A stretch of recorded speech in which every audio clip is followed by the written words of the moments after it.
Sljedeći set vježbi koji ćemo raditi je set koji je odgovoran za stabilnost naše kralježnice, s obzirom da morate znati da visoke pete u kojima mi plešemo, odnosno bilo koje povišenje pod petama, jako utječe na stabilnost trupa, odnosno radi tilt u zdjelici, odnosno ugrožava naš lumbalni dio kralježnice, pa većina plesača, uključujući i mene, je godinama imala problema sa bolovima u leđima. To se mora prevenirati kroz uvodni dio treninga i provođenje ovih vježbi. Znači, ojačati pojas trbušni, ali duboke trbušne mišiće.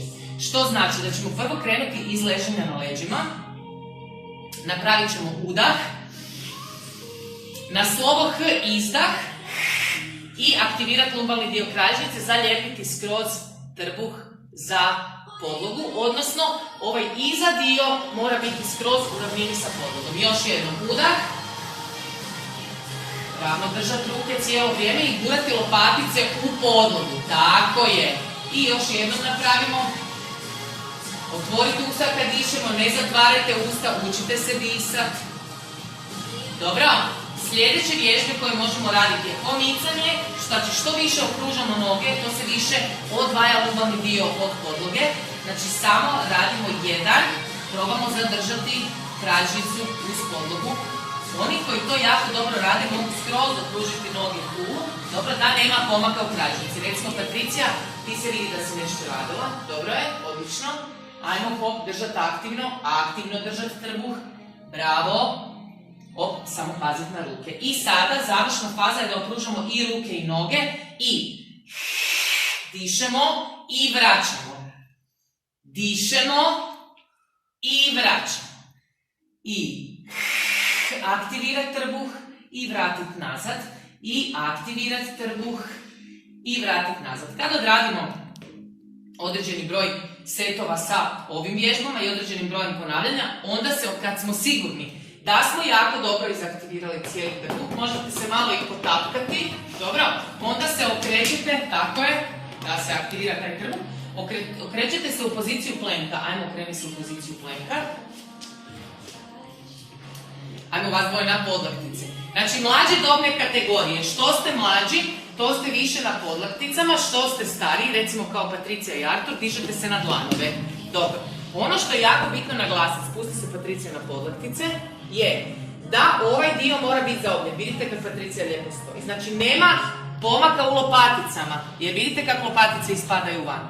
Nema pomaka, nego to sve zatvoriti. Ok, kao recimo u standard držanju žene, dobro?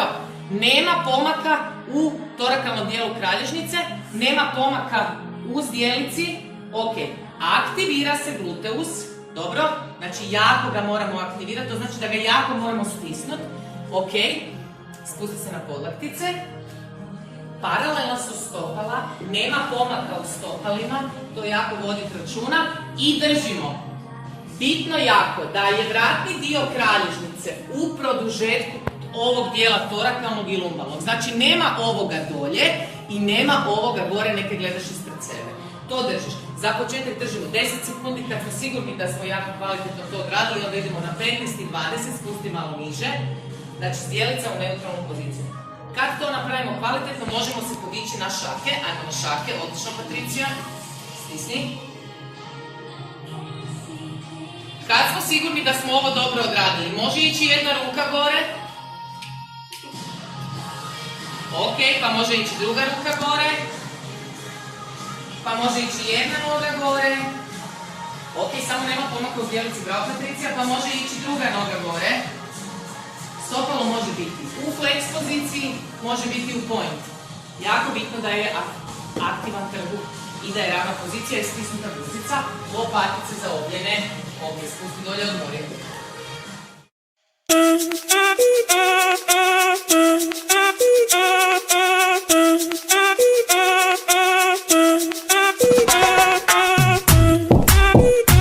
Mira mami, ¿te acuerdas cuando antes le dábamos con él?